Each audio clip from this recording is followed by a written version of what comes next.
Il y a des nuits où le Mississippi charrie autre chose que de la boue. Parfois, quand le brouillard s'épaissit sur les plantations abandonnées de la paroisse de Concordia, les vieux créoles baissent la voix et parlent d'une presse à coton qui n'a jamais cessé de fonctionner. Pas celle actionnée par des mains humaines, celle qui écrasait les os aussi lentement que les fibres. Celle d'Aaron Beauchamp, l'homme qui transforma 7 surveillants en papier humain pendant une nuit entière de 1857. Avant de continuer, si cette histoire vous intrigue déjà, abonnez-vous à cette chaîne et dites-moi en commentaire de quelle ville vous nous écoutez. Combien d'entre vous connaissent vraiment l'histoire cachée de votre propre région? Maintenant, permettez-moi de vous ramener dans la Louisiane d'avant la guerre de sécession. Une Louisiane que les manuels d'histoire préfèrent embellir ou simplement oublier. La paroisse de Concordia s'étendait comme une plaie le long du fleuve Mississippi, entre Natchez au nord et Bâton Rouge au sud. C'était une terre grasse, noire, perpétuellement humide, où le coton poussait avec une vigueur obscène. Les plantations y prospéraient comme des tumeurs blanches dans la chair du delta. Et parmi toutes ces exploitations, une se distinguait par sa productivité exceptionnelle et sa réputation sinistre, Bellevue Plantation. Bellevue appartenait à Édouard Roussel, un créole de la 3e génération dont la famille avait fait fortune dans le commerce triangulaire avant de se reconvertir dans la culture du coton. Les Roussel n'étaient pas les planteurs les plus riches de Louisiane, mais ils étaient probablement les plus méticuleux. Édouard tenait des registres d'une précision maniaque. Chaque balle de coton pesée au gramme près, chaque heure de travail comptabilisée, chaque naissance et chaque décès parmi ses 143 esclaves consignés dans des livres de comptes qu'il conservait dans son bureau, comme d'autres auraient gardé une Bible familiale.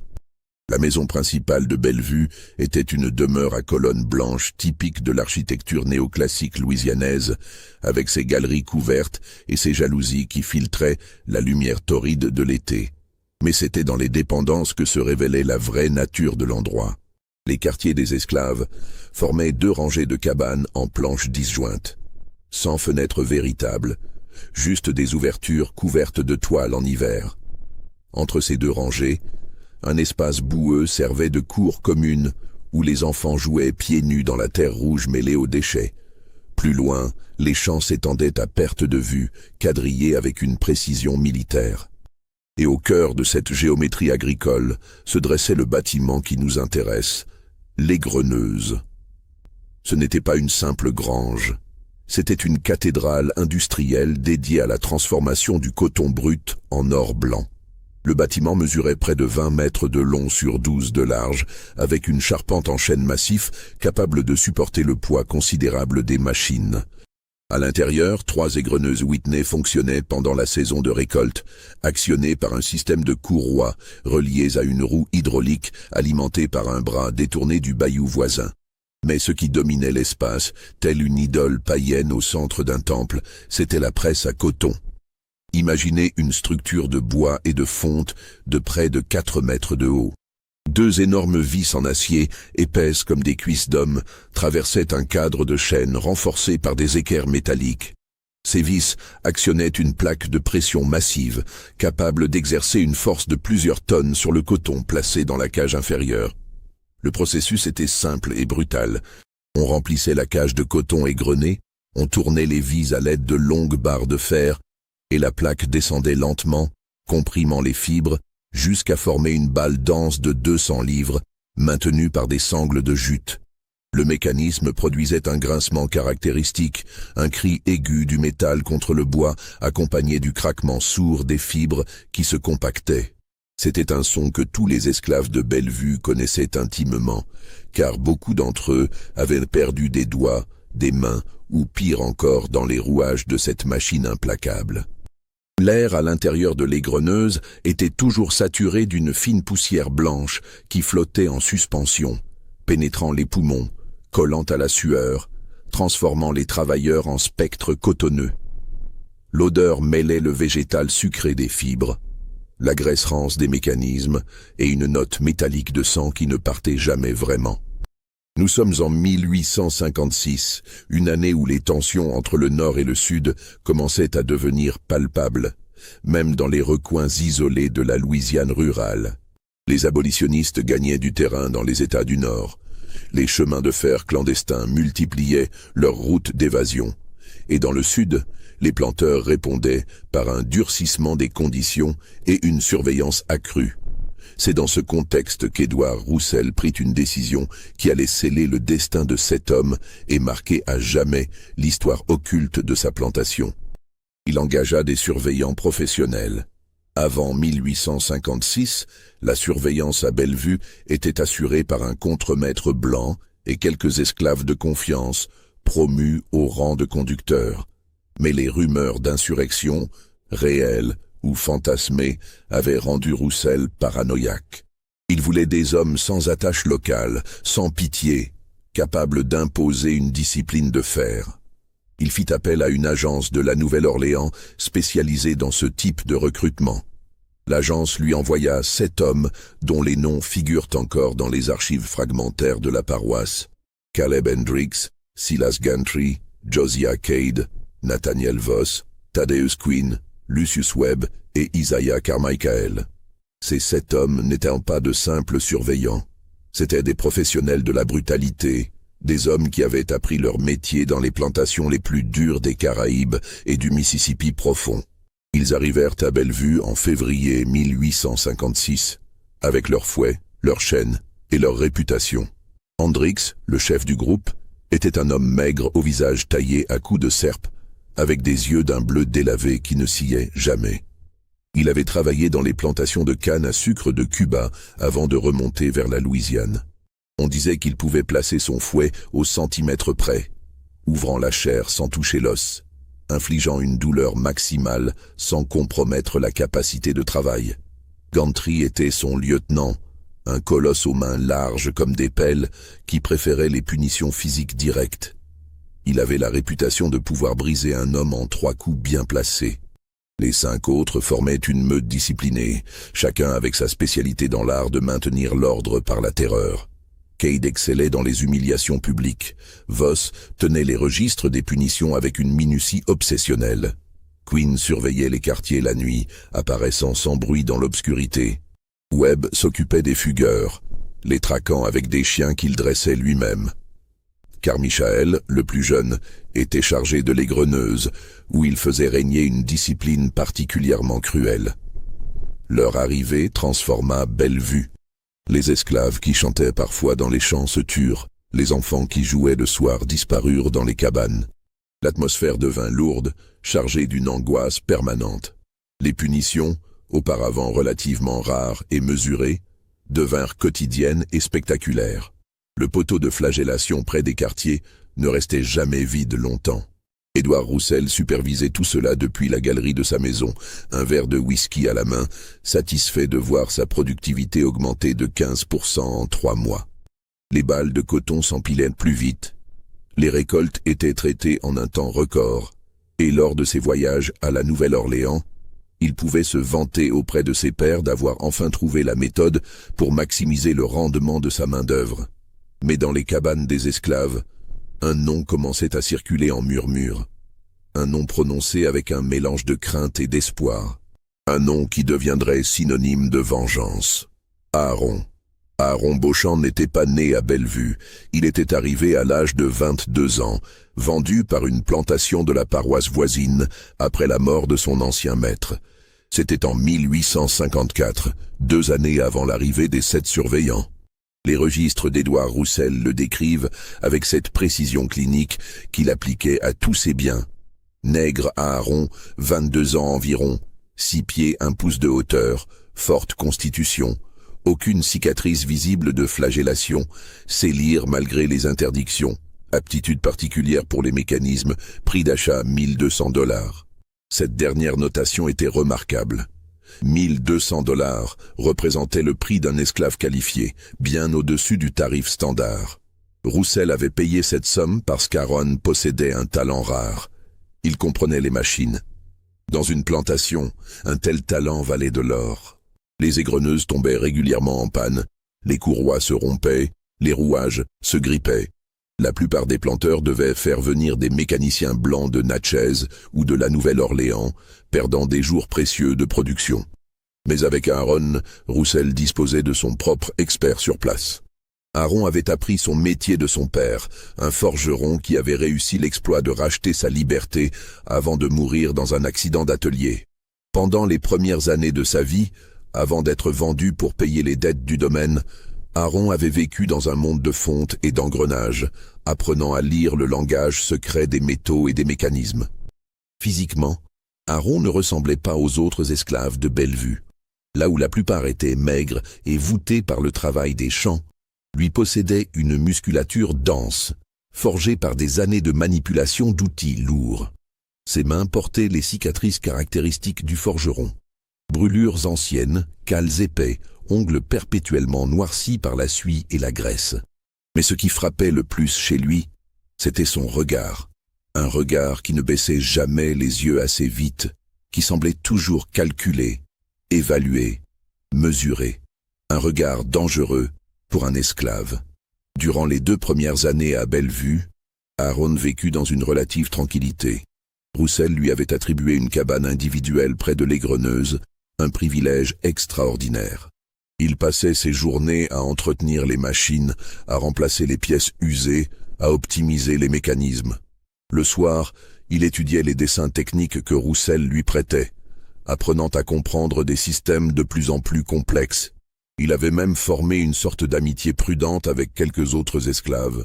Josiah, un homme de son âge qui travaillait au champ, venait parfois partager son maigre repas avec lui. Sarah, une femme qui servait à la maison principale, lui apportait parfois des restes de cuisine. Les enfants le regardaient avec curiosité lorsqu'il réparait les outils, fascinés par ses mains habiles. Aaron ne parlait jamais de liberté, ne montrait aucun signe de rébellion. Il accomplissait son travail avec une compétence qui forçait même le respect de Roussel. C'était un esclave modèle, du moins en apparence. Mais tout changea avec l'arrivée des 7 surveillants. Le premier incident eut lieu 3 semaines après leur installation. Aaron réparait une courroie de transmission dans l'égreneuse quand Isaiah Carmichael, le surveillant affecté au bâtiment, décida qu'il travaillait trop lentement. Sans avertissement, il abattit son fouet sur les épaules d'Aaron. Ceux qui étaient au présent racontèrent plus tard qu'Aaron ne cria pas. Il se redressa lentement, la courroie de cuir toujours à la main, et regarda Carmichael avec cette intensité particulière qui lui était propre. Pendant un instant, personne ne bougea. Puis Aaron reprit son travail comme si rien ne s'était passé. Mais quelque chose avait changé dans l'atmosphère. Carmichael l'avait senti. Il avait vu quelque chose dans ce regard, quelque chose qui l'avait dérangé au point qu'il en parla le soir même à Hendrix. « Il faut briser celui-là », dit-il. « Il se croit spécial parce qu'il sait réparer les machines. Il faut lui montrer qu'il n'est qu'un nègre comme les autres. » Hendrix était un homme patient. Il ne frappait jamais sans raison stratégique. Mais il comprenait l'importance de la hiérarchie. Et un esclave qui regardait un blanc dans les yeux représentait une menace potentielle pour l'ordre établi. « Donne-lui plus de travail », ordonna-t-il. « Qu'il comprenne que son talent ne lui donne aucun privilège. » Ce qui suivit fut une escalade méthodique. On doubla les heures d'Aaron. On lui retira sa cabane individuelle pour le mettre avec 6 autres esclaves dans un espace prévu pour 4. On réduisit ses rations alimentaires. Lorsque les machines tombaient en panne, on le réveillait en pleine nuit pour les réparer, puis on lui refusait le sommeil du matin. Aaron encaissa tout sans un mot. Il travaillait, réparait, maintenait les machines en état de marche. Mais ceux qui le connaissaient remarquèrent un changement subtil. Il parlait moins. Ses gestes devenaient plus précis, presque ritualisés. Et parfois, la nuit, on l'entendait marmonner des calculs, des mesures, des nombres incompréhensibles. Le second incident survint en août 1856, pendant la première récolte sous le régime des 7 surveillants. C'était une journée de chaleur écrasante, le mercure dépassant les 40 degrés à l'ombre. Dans l'égreneuse, la température atteignait des sommets insoutenables. Les esclaves qui alimentèrent les machines tombaient régulièrement d'épuisement et étaient remplacés immédiatement. La production ne devait jamais s'arrêter. Aaron travaillait à la presse depuis l'aube, actionnant les grandes barres de fer qui faisaient descendre la plaque de compression. C'était un travail épuisant qui nécessitait une force considérable et une parfaite coordination. Chaque tour de vis devait être synchronisé, chaque pression calculée pour obtenir une balle de densité optimale. Il était en plein effort, les muscles tendus, la sueur ruisselant sur son torse nu, quand Silas Gantry entra dans les Greneuses pour son inspection quotidienne. Le surveillant était de mauvaise humeur, ayant passé la matinée sous le soleil à surveiller les champs. Il cherchait une raison de défouler sa frustration. Il trouva un prétexte dans la balle qu'Aaron venait de terminer. Elle était parfaite, dense et régulière, exactement comme les centaines d'autres qu'Aaron avait produites. Mais Gantry décréta qu'elle était mal compressée. « Refais-la », ordonna-t-il. Aaron leva les yeux vers lui. « Monsieur, cette balle est conforme. Si je la recompresse, les fibres vont se briser et... » Il n'eut pas le temps de finir. Gantry le frappa au visage avec une violence telle qu'Aaron s'effondra contre la presse. Le goût du sang emplit sa bouche. Autour d'eux, les autres esclaves figèrent, terrorisés. « Tu me contredis, nègre !» rugit Gantry. « Tu oses discuter mes ordres ?» Il saisit Aaron par la chemise et le projeta contre le cadre de la presse. Puis, avec une cruauté délibérée, il commença à actionner les vis, tandis qu'Aaron gisait partiellement sous la plaque de compression. « Tu veux savoir ce que ça fait d'être comprimé comme ton coton ?» ricana-t-il. La plaque descendit lentement. Les esclaves présents détournèrent le regard, incapables de supporter la scène. Aaron, coincé, ne pouvait pas bouger. La pression commença à s'exercer sur sa jambe droite, d'abord légère, puis de plus en plus forte. Ce fut Carmichael qui arrêta Gantry, non pas par compassion, mais par pragmatisme. « Hendrix a dit qu'on ne l'abîme pas trop », rappela-t-il. « C'est le seul qui sait vraiment réparer les machines. Si tu le blesses sérieusement, Roussel va te le faire payer. » Gantry cracha par terre mais relâcha les vis. Aaron roula hors de la presse, sa jambe meurtrie mais non brisée. Il se releva lentement, ne regardant ni Gantry ni Carmichael, et retourna à son travail sans un mot. Mais cette fois, quelque chose s'était définitivement rompu en lui. Le soir même, dans les cabanes, les esclaves parlèrent à voix basse de ce qu'ils avaient vu. Certains admiraient le courage d'Aaron, d'autres craignaient qu'il ne leur attire des ennuis. Josiah, son ami, vint le voir et trouva Aaron assis dans l'obscurité, fixant ses mains meurtries. « Tu dois faire attention, » murmura Josiah. « Ces hommes, ils cherchent une excuse pour tuer quelqu'un, pour montrer l'exemple. Ne leur donne pas cette excuse. » Aaron leva enfin les yeux. Dans la faible lumière de la lune qui filtrait par les interstices des planches, Josiah vit quelque chose qui le glaça. Les yeux d'Aaron n'exprimaient ni la peur ni la colère. Ils étaient froids, calculateurs, comme ceux d'un artisan contemplant un problème mécanique particulièrement complexe. « Ne t'inquiète pas, » dit Aaron d'une voix étrangement calme. « Je fais très attention. » Ce que Josiah ne pouvait pas savoir, ce que personne ne pouvait deviner, c'est que dans sa tête, Aaron avait déjà commencé à construire quelque chose. Pas un plan d'évasion, pas un complot d'insurrection, quelque chose de plus précis, de plus terrible. Il construisait une machine faite de temps, de patience et de connaissance intime des mécanismes. Une machine dont les rouages tourneraient lentement mais inexorablement. Une machine qui transformerait cet homme en leçon d'anatomie. Les semaines qui suivirent furent marquées par une série d'incidents mineurs dans les Greneuses. Une courroie qui se rompait mystérieusement. Une vis qui se dévissait toute seule. Un engrenage qui se grippait sans raison apparente. Rien de grave, rien qui ne puisse être réparé rapidement par Aaron. Mais chaque incident ralentissait la production, irritait les surveillants, augmentait la tension. Carmichael, responsable du bâtiment, se plaignait constamment à Hendrix de ses dysfonctionnements. Il accusait Aaron de sabotage, mais sans preuve. Et comment prouver le sabotage quand celui que l'on accuse est aussi celui qui répare tout? Surveille-le de près. ordonna Hendrix. S'il tente quoi que ce soit, tu m'appelles immédiatement. Mais Aaron ne tentait rien d'évident. Il travaillait, réparait, obéissait. Ses mains continuaient leur danse précise dans les entrailles des machines. Et personne ne remarquait qu'à chaque réparation, il modifiait légèrement quelque chose. Un écrou serré différemment. Une goupille remplacée par une autre, légèrement plus faible. Une modification invisible qui, isolée, ne signifiait rien, mais qui, combinée aux autres, formait un ensemble cohérent. Aaron construisait sa machine, et les 7 surveillants, sans le savoir, devenaient les matériaux de cette construction. Septembre 1856 apporta les premières pluies d'automne, et avec elles, une modification dans l'atmosphère de Bellevue. Les champs de coton, vidés de leur récolte, ressemblaient à un champ de bataille après le passage des armées. Les tiges brisées pointaient vers le ciel comme des doigts accusateurs. La terre, épuisée par des années de monoculture intensive, exhalait une odeur aigre de décomposition. Dans les greneuses, le rythme de travail ne diminuait pas. Le coton récolté devait être traité, comprimé en balles, préparé pour l'expédition vers la Nouvelle-Orléans, puis vers les filatures du Nord et d'Europe. C'était la période où les planteurs comptaient leurs profits, où les esclaves comptaient leurs morts. Cette année-là, Bellevue avait perdu 12 esclaves.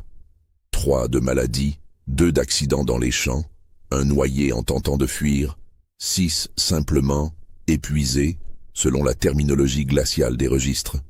Ce chiffre représentait un taux de mortalité de 8,4%, légèrement au-dessus de la moyenne régionale, mais considéré comme acceptable par Édouard Roussel. Le profit annuel compensait largement le coût de remplacement. Les 7 surveillants, eux, se félicitaient de leur succès. La productivité avait augmenté de 22% depuis leur arrivée. Roussel leur avait versé une prime substantielle et leur avait assuré que leur contrat serait renouvelé pour l'année suivante. Lors d'une soirée à la maison principale, il avait levé son verre en leur honneur devant plusieurs planteurs voisins, vantant leur efficacité. « Messieurs, » avait déclaré Hendrix ce soir-là, « la clé d'une plantation prospère n'est pas la bonté, c'est la discipline.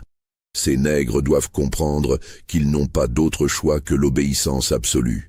Chaque signe de résistance doit être écrasé immédiatement et de manière exemplaire. » Ses 6 compagnons avaient approuvé bruyamment, ivres de whisky et de leur sentiment d'impunité.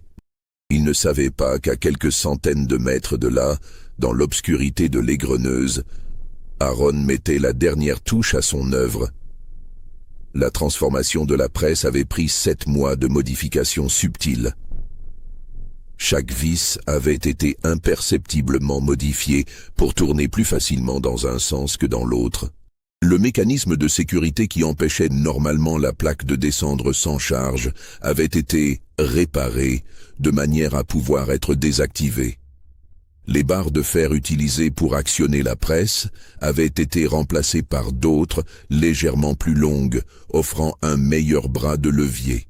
Les points d'ancrage avaient été renforcés pour supporter une pression bien supérieure à celle nécessaire pour comprimer du coton. Aaron avait transformé un outil industriel en instrument de torture d'une efficacité terrifiante. Et le plus remarquable, c'est que personne ne s'en était aperçu. Pour les surveillants et même pour Roussel, la presse fonctionnait mieux que jamais, produisant des balles plus denses en moins de temps. Il ne comprenait pas qu'Aaron avait créé une machine capable de comprimer autre chose que des fibres végétales. Une machine capable de broyer le calcium, de faire éclater les organes, de transformer lentement un corps humain en une chose plate et méconnaissable. Une machine qui permettrait au bourreau de contrôler exactement la vitesse de compression, d'arrêter le processus pour prolonger l'agonie, de faire de chaque tour de vis une éternité de souffrance. Mais pour que sa machine fonctionne, Aaron avait besoin d'une opportunité. Il lui fallait un moment où les 7 surveillants seraient réunis dans l'égreneuse, isolés, vulnérables. Un moment où leur vigilance serait relâchée. Cette opportunité se présenta le 23 septembre 1856. Ce jour-là, Édouard Roussel devait partir pour la Nouvelle-Orléans afin de superviser la vente de sa récolte. Il serait absent pendant 4 jours. Avant son départ, il réunit les 7 surveillants pour leur donner ses instructions. « Je veux que les dernières balles soient terminées avant mon retour », ordonna-t-il. « Car Michael, tu superviseras personnellement les opérations dans les Greneuses. Hendrix, assure-toi que tout se passe sans incident. Je ne veux aucun retard. » C'était exactement ce qu'Aaron attendait. Le maître absent, les surveillants concentrés sur l'achèvement d'une tâche urgente, la pression du temps qui les rendrait moins prudents. Toutes les conditions étaient réunies. Le 23 septembre au soir, après le départ de Roussel, Aaron approcha Carmichael avec une expression inquiète soigneusement calculée. « Monsieur, dit-il d'une voix où perçait une fausse anxiété, il y a un problème avec la presse. Un des points d'ancrage menace de céder. Si nous continuons à l'utiliser demain sans le réparer, toute la structure pourrait s'effondrer. » Carmichael le regarda avec suspicion. « Pourquoi tu ne l'as pas signalé plus tôt ? » « Je l'ai découvert il y a 1 heure à peine, monsieur. La fissure est très difficile à voir. Elle est sous la structure principale. » Carmichael hésita. Il avait promis à Roussel que les balles seraient en prête. Un effondrement de la presse signifierait des semaines de retard et une colère terrible du maître. Mais d'un autre côté, si Aaron disait vrai, « Montre-moi », ordonna-t-il. Aaron le conduisit vers la presse dans la pénombre de l'égreneuse. Il indiqua un point sous la structure où, effectivement, une fissure était visible dans le bois. Ce que Carmichael ne savait pas, c'est qu'Aaron l'avait créé lui-même 2 heures plus tôt. « Il faut renforcer tout le cadre », expliqua Aaron. « Cela prendra plusieurs heures de travail. Et j'aurai besoin d'aide pour maintenir les poutres en place pendant que je pose les renforts. » Carmichael jura. « Combien d'hommes ? » « Au moins 3 ou 4, monsieur. Plus il y en aura, plus vite ce sera fait. » Le surveillant réfléchit rapidement. Si le travail était fait cette nuit, la production pourrait reprendre normalement le lendemain matin. Il prit sa décision. « Je vais chercher les autres. Nous ferons ce travail cette nuit. » 1 heure plus tard, les 7 surveillants étaient réunis dans les Greneuses, éclairés seulement par 4 lanternes à huile qui projetaient des ombres dansantes sur les murs. Aaron avait préparé les poutres et les outils nécessaires. Il dirigeait les opérations avec une assurance calme qui ne suscita aucune méfiance. Après tout, c'était son domaine d'expertise. « Monsieur Hendrix, si vous pouviez tenir cette poutre ici. Monsieur Gantry, j'ai besoin de vous pour maintenir ce support. Monsieur Voss, pouvez-vous vérifier l'alignement de ce côté ?» Il plaçait chaque homme avec précision, comme des pièces sur un échiquier.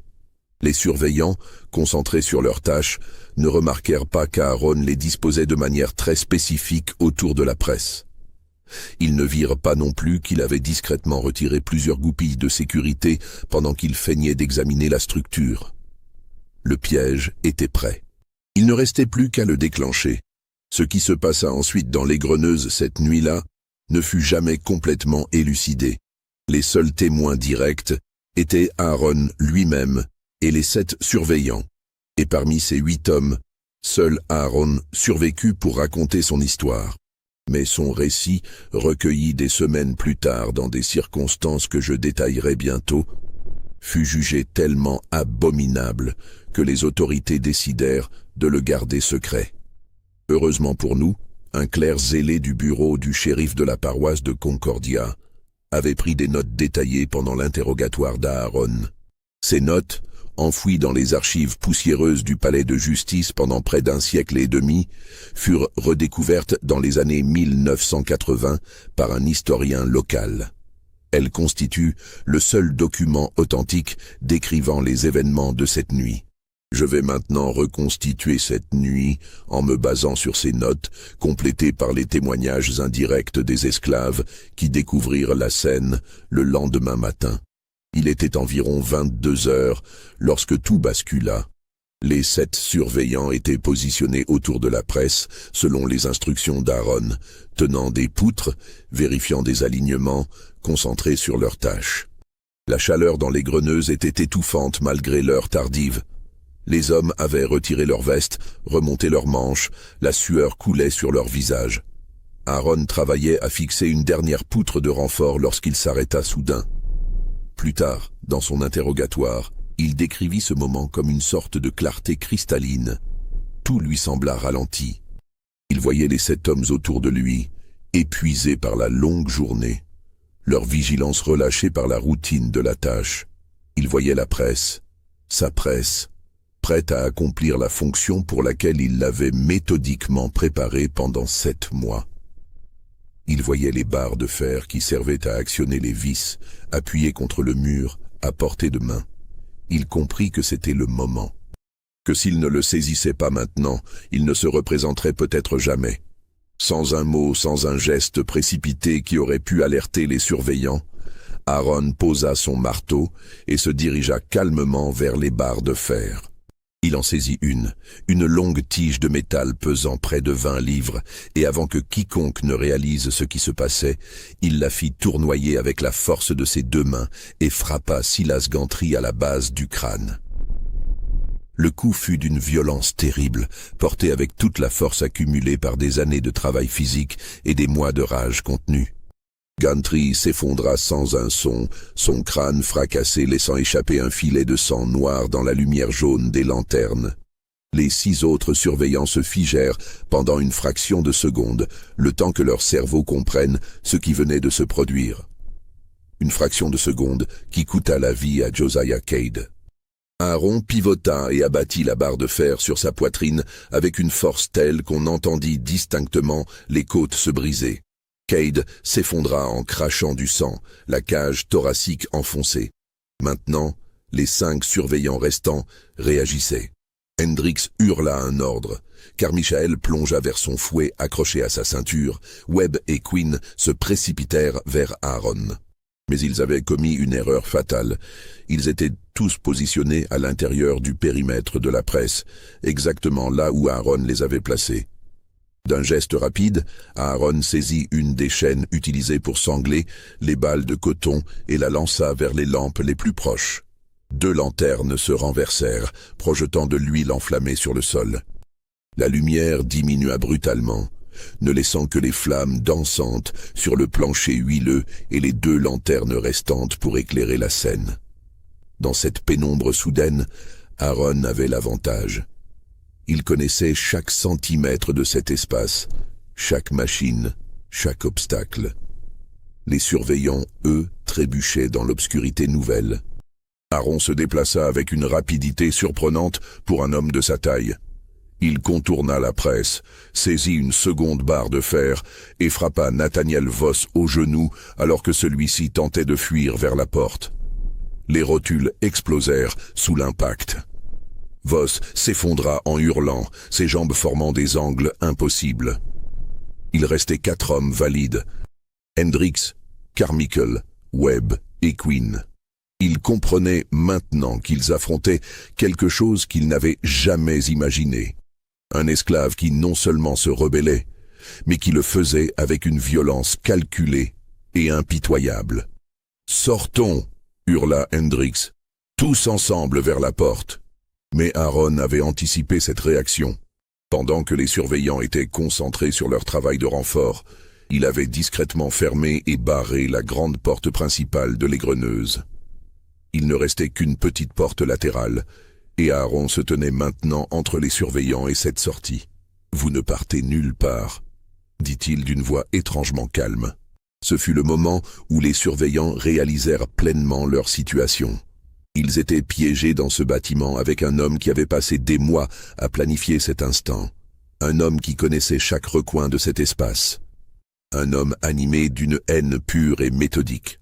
Webb tenta de charger Aaron directement, comptant sur sa masse pour le renverser.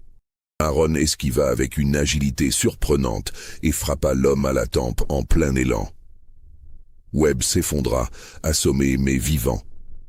Quinn et Carmichael attaquèrent simultanément de directions opposées. Aaron recula vers la presse, les attirant précisément là où il voulait qu'ils soient. Puis, avec un timing parfait, il saisit une des longues courroies de cuir utilisées pour les transmissions et la fit claquer comme un fouet géant. La boucle métallique à son extrémité lacéra le visage de Quinn, lui arrachant un œil. L'homme hurla et porta ses mains à son visage ensanglanté. car Michael réussit à agripper Aaron par derrière, tentant de l'immobiliser. Pendant un instant, les deux hommes luttèrent dans la pénombre vacillante. Aaron, plus petit mais plus fort, parvint à se libérer en écrasant son talon sur le pied de Carmichael, puis en lui assénant un coup de coude qui lui brisa le nez. Le surveillant recula en titubant. Il ne restait que Hendrix debout et en état de combattre. Le chef des surveillants avait observé la scène avec une horreur croissante. Il comprenait maintenant qu'il faisait face non pas à une rébellion impulsive, mais à une exécution planifiée. Et il était le suivant sur la liste. « Aaron », dit-il en tentant de garder sa voix ferme, « tu réalises ce que tu as fait. Tu seras pendu pour ça. Torturé d'abord, puis pendu. Ils te feront subir des choses pires que tout ce que nous t'avons infligé. » Aaron s'arrêta et le regarda. Dans la lumière tremblante des lanternes, son visage luisant de sueur ressemblait à un masque ancien, inexorable. « Je sais, » répondit-il simplement. « Mais vous d'abord. » Il se précipita vers Hendrix, mais celui-ci, profitant de ce bref échange, avait saisi un outil tranchant utilisé pour couper les sangles. Il balafra Aaron au bras, ouvrant une entaille profonde. Le sang jaillit, noir dans la pénombre. Aaron recula, évaluant sa blessure. Ce n'était pas mortel, mais c'était douloureux, et cela affaiblissait son bras gauche. Hendrix vit son avantage et avança, brandissant son arme improvisée. « Tu n'es qu'un nègre », cracha-t-il. « Tu crois vraiment pouvoir nous tuer tous ?» Aaron ne répondit pas. Il continuait à reculer, attirant Hendrix plus profondément dans l'espace autour de la presse. Le surveillant, concentré sur sa proie, ne remarqua pas qu'ils étaient maintenant entourés par les corps des autres. Gantry et Cad, morts ou mourants. Voss hurlant toujours, agrippant ses genoux brisés. Webb, inconscient. Quinn gémissant, le visage ruisselant de sang. Carmichael tentant de se relever, désorienté. C'est alors qu'Aaron fit quelque chose que Hendrix ne comprit pas immédiatement. Il lâcha sa barre de fer et courut vers la presse. Hendrix le poursuivit, pensant l'acculer contre la machine. Mais Aaron ne fuyait pas. Il saisissait les longues barres qui servaient à actionner les vis de la presse. Et il commença à tourner. Le mécanisme se mit en mouvement avec son grincement familier, ce son que tous les esclaves de Bellevue connaissaient si bien. Mais cette fois, le son prenait une dimension nouvelle, sinistre. La grande plaque de compression commença à descendre, lentement, inexorablement. Hendrix s'arrêta net, comprenant soudain ce qu'Aaron préparait. Il regarda autour de lui et réalisa avec horreur que lui et ses compagnons blessés se trouvaient tous dans la zone de compression de la presse. Aaron avait orchestré toute la confrontation pour les placer exactement là. « Non », murmura Hendrix. « Non, attends. » Mais Aaron ne s'arrêta pas. Il tourna la barre de fer, faisant descendre la plaque centimètre par centimètre. La structure modifiée de la presse permettait maintenant de comprimer un espace bien plus grand que celui normalement utilisé pour les balles de coton. Assez grand pour contenir 7 corps humains. Hendrix se précipita vers les bords, tentant de s'échapper. Mais Aaron avait anticipé cela aussi. Les modifications qu'il avait apportées à la presse incluaient des extensions latérales, des barres métalliques qu'il avait ajoutées sous prétexte de renforcement, mais qui servaient maintenant à bloquer toute sortie. « Vous ne comprenez pas », dit Aaron tout en continuant à tourner, sa voix étrangement calme malgré l'effort physique. « J'ai passé 7 mois à construire ceci, 7 mois à préparer votre cercueil. Chaque réparation, chaque modification, c'était pour ce moment. » La plaque continuait à descendre. Elle se trouvait maintenant à environ 2 mètres du sol. Les hommes blessés commençaient à comprendre ce qui allait leur arriver. Leurs gémissements se transformèrent en hurlements. Carmichael, le nez brisé, saignant abondamment, rampa désespérément vers Aaron. « Je t'en supplie, arrête ça. J'ai des enfants. » Aaron s'arrêta de tourner un instant. Il regarda Carmichael droit dans les yeux. « Sarah avait des enfants, » dit-il d'une voix plate. « Vous l'avez battue à mort il y a 2 mois. Ses enfants ont 3 et 5 ans. Ils demandent encore où est leur maman. » Il reprit sa rotation. La plaque descendit encore. Hendrix, voyant qu'il ne pouvait pas s'échapper physiquement, tenta une autre approche. « Aaron, écoute-moi, je peux te donner de l'argent. Je connais des gens qui peuvent t'aider à fuir vers le nord. Tu pourras être libre, vraiment libre. » Aaron ne répondit pas. Il continuait à tourner, méthodique, régulier. La sueur ruisselait sur son visage, se mêlant au sang de sa blessure au bras. Mais ses mains ne tremblaient pas. Ses mouvements étaient précis, maîtrisés.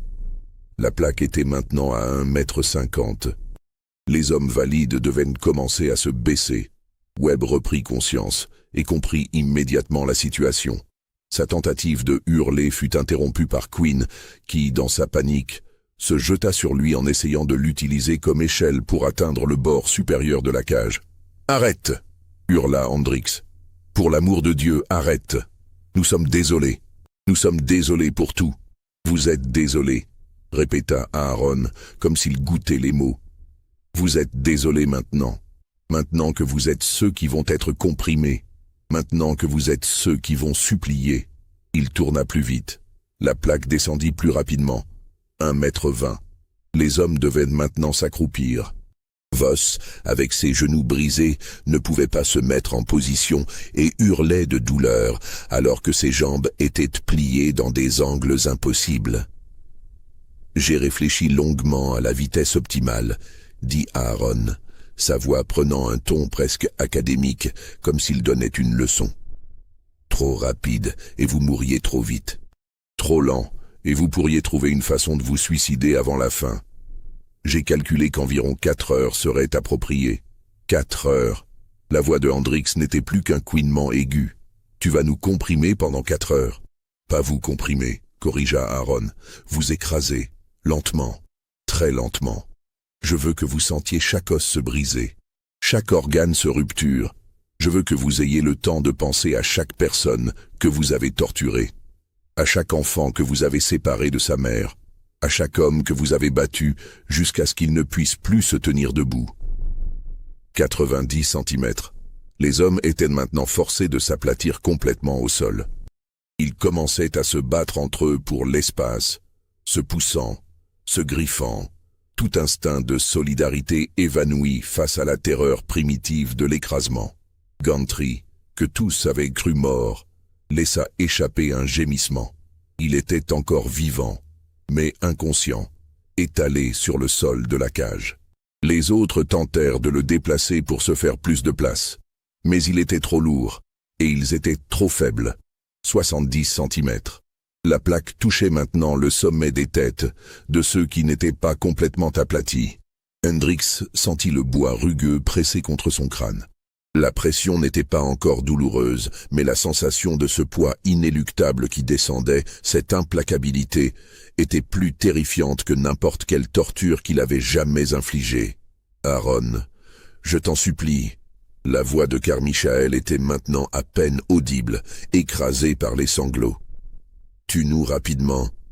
Ne nous fais pas ça. » Aaron s'arrêta. Les hommes sous la plaque retinrent leur souffle, espérant qu'il avait changé d'avis. Mais il se contenta d'aller chercher une lampe et de la placer de façon à mieux éclairer la scène. « Je veux vous voir, » dit-il simplement. « Je veux voir vos visages quand ça commence vraiment. » Et il reprit sa rotation. « Si ce récit vous glace le sang, si vous vous demandez comment une telle horreur a pu se produire, laissez un commentaire avec ce que vous pensez qu'il s'est passé ensuite. Aimez cette vidéo pour soutenir ce travail de recherche historique. Et restez jusqu'à la fin, car la vérité sur cette nuit est encore plus troublante que vous ne pouvez l'imaginer. 50 cm.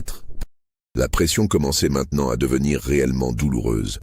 Les hommes ne pouvaient plus bouger, cloués au sol par le poids qui augmentait progressivement. Leur respiration devenait difficile, sifflante. Le poids sur leur cage thoracique rendait chaque inspiration un effort conscient. Aaron ralentit sa cadence. Il voulait que cette phase dure. Il s'assit même sur un tabouret qu'il avait préparé, continuant à tourner la barre de fer d'un mouvement régulier, mécanique, infatigable. « Vous savez ce qui m'a frappé quand j'ai commencé à travailler sur cette presse ?» dit-il, sa voix calme contrastant avec les hurlements sous la plaque. C'est à quel point elle est efficace. Vous prenez quelque chose de volumineux, d'encombrant, et vous le transformez en quelque chose de compact, de gérable. C'est assez fascinant d'un point de vue mécanique. 30 centimètres. Les premiers os commencèrent à céder. Ce furent les côtes, d'abord. Des craquements secs, comme des branches qui cassent, ponctuèrent les hurlements. Webb se mordit la langue si fort qu'il l'arracha presque, crachant du sang qui forma une flaque sombre sous son visage. Quinn, qui avait déjà perdu un œil, se mit à prier.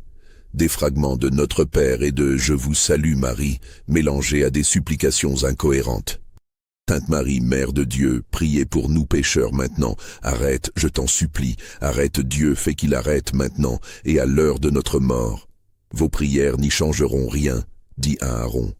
Croyez-vous que les prières de ceux que vous avez torturés ont changé quelque chose? Croyez-vous que Dieu les a écoutés? Vint alors le moment que Aaron avait anticipé avec une précision scientifique. Le moment où la pression devenait suffisante pour commencer à écraser les organes internes, mais pas encore assez pour tuer instantanément. La plaque était maintenant à environ 20 centimètres du sol. Les hurlements changèrent de nature. Ce n'étaient plus des cris de peur ou de douleur aiguë. C'était quelque chose de plus profond, de plus animal. Un son que les cordes vocales humaines ne devraient jamais produire. Un son qui montait des entrailles mêmes, un hurlement qui transcendait le langage et retournait à l'expression pure de l'agonie. Hendrix, dont le visage était maintenant comprimé contre le sol, réussit à cracher des mots déformés, comme « ment, peux, tu, comment je peux ?»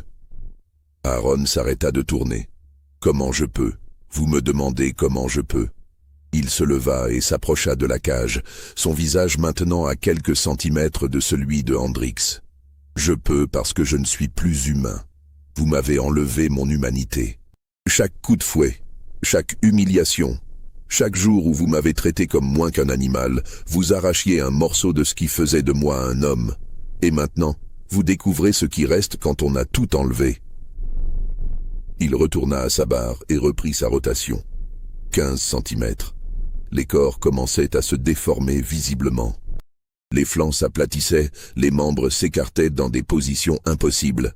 Le sang commençait à couler des nez, des oreilles, des bouches. Pas beaucoup de sang, pas encore, car les vaisseaux étaient comprimés, mais suffisamment pour former des flaques sombres. Carmichael perdit conscience, son cerveau ne recevant plus assez d'oxygène. C'était presque une miséricorde. Presque. Mais Aaron ne le laissa pas partir si facilement. Il arrêta la presse, alla chercher un seau d'eau et le jeta sur le visage de Carmichael. Le surveillant reprit conscience en sursaut, se retrouvant immédiatement plongé dans son cauchemar. « Non, » dit Aaron. « Vous restez éveillés, tous. Vous restez éveillés jusqu'à la fin. » 10 centimètres. Les crânes commencèrent à se fissurer. Pas à éclater, pas encore, mais à se fendre comme des coquilles d'œufs sous une pression progressive. Les yeux sortirent des orbites, poussés par l'augmentation de la pression intracrânienne. Les langues dépassaient des bouches, gonflées, violacées. Voss, dont les jambes avaient été les premières à être complètement écrasées, était mort quelques minutes plus tôt. Gantry n'avait jamais repris conscience. Il restait 5 hommes vivants sous la plaque.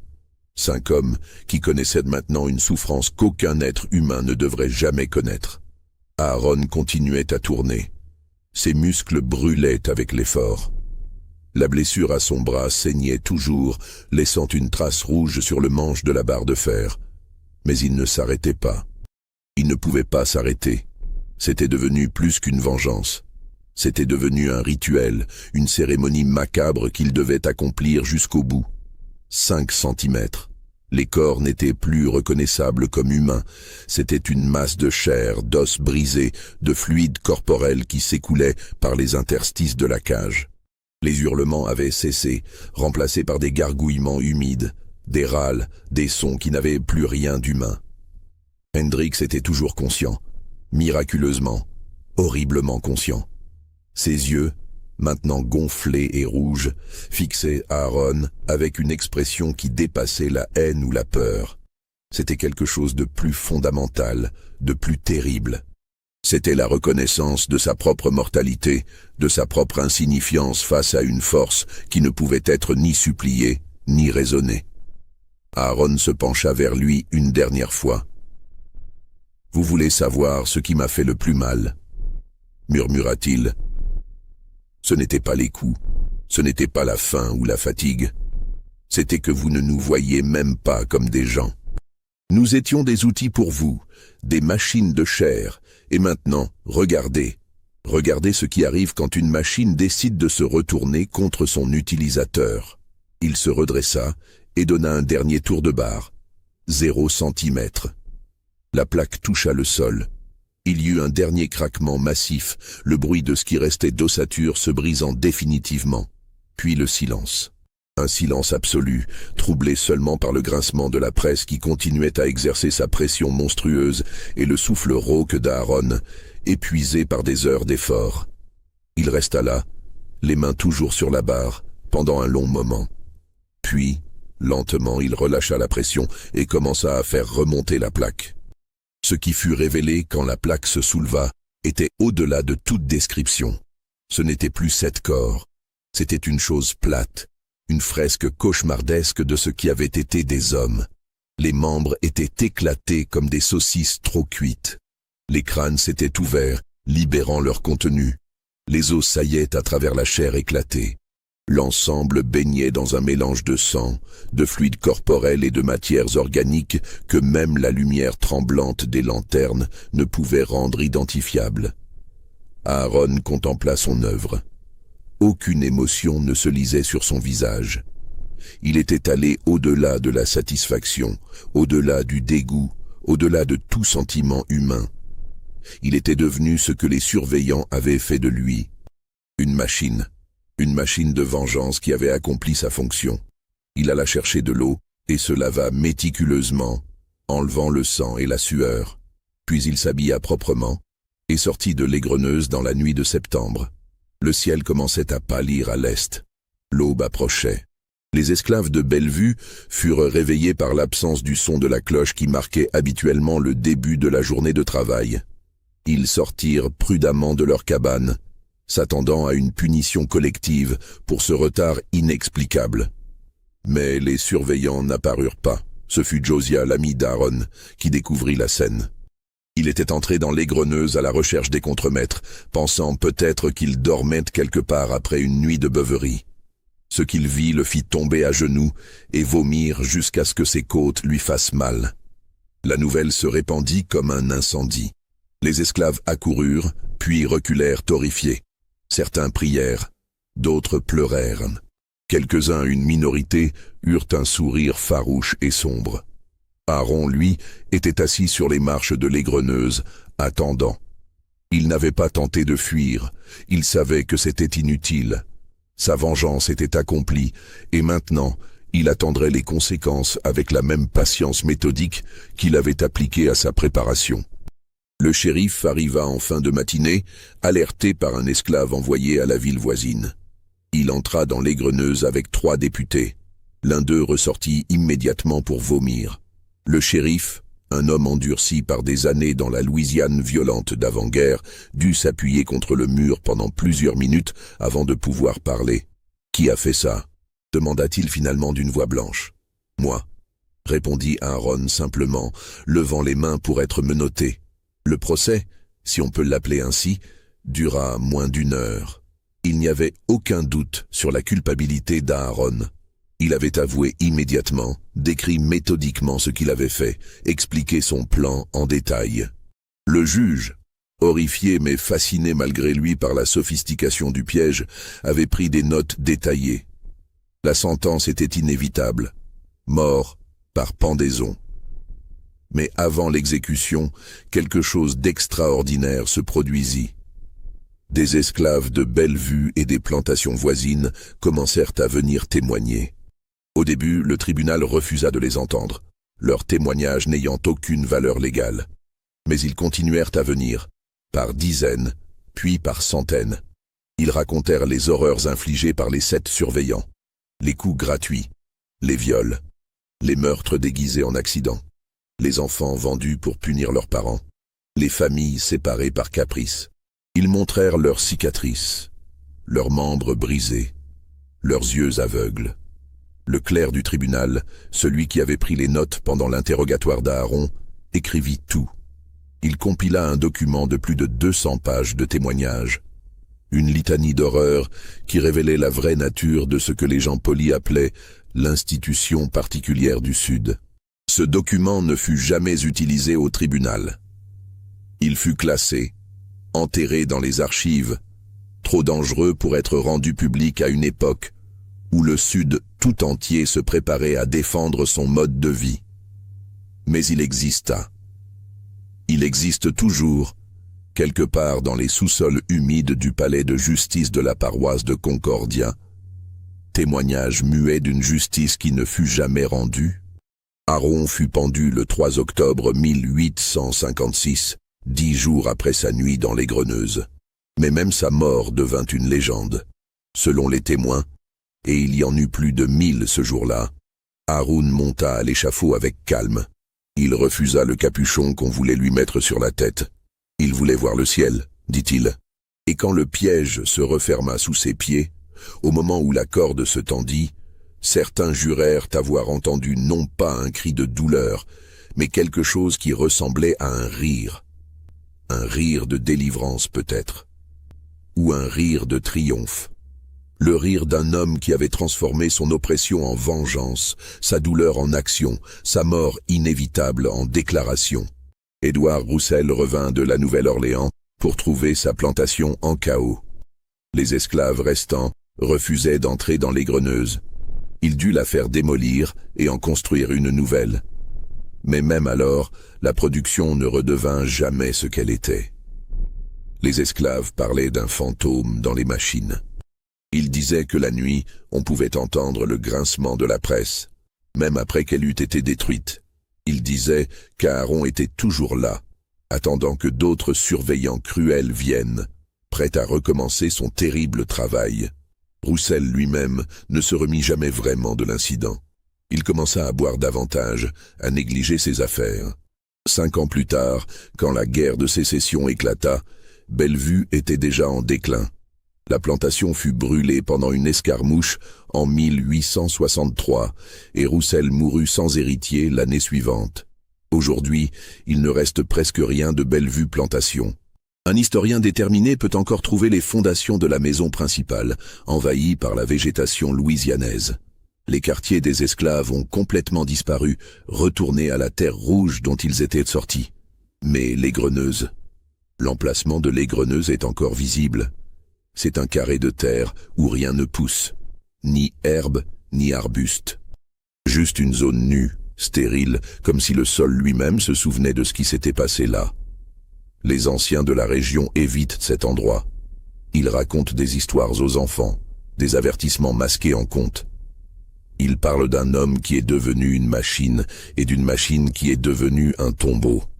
Et parfois, disent-ils, lors de certaines nuits sans lune, quand le brouillard monte du Mississippi et enveloppe les ruines de l'ancienne plantation, on peut encore entendre ce son, ce grincement lent, régulier, implacable. Le son d'une presse qui n'a jamais cessé de fonctionner. Le son de vis qui tournent éternellement, comprimant des fantômes de coton et de chair. Le son de la vengeance d'Aaron. Les archives officielles classèrent l'affaire comme une rébellion d'esclaves avec homicides multiples. Mais les gens qui connaissent vraiment l'histoire utilisent un terme différent. Ils l'appellent la nuit de la presse. Et ils se demandent, quand ils passent près de ces terres abandonnées, combien d'autres Aaron il y a eu. Combien d'autres machines de vengeance ont été construites dans le silence et la patience des opprimés. Combien d'autres histoires ont été enterrées, oubliées, effacées de l'histoire officielle.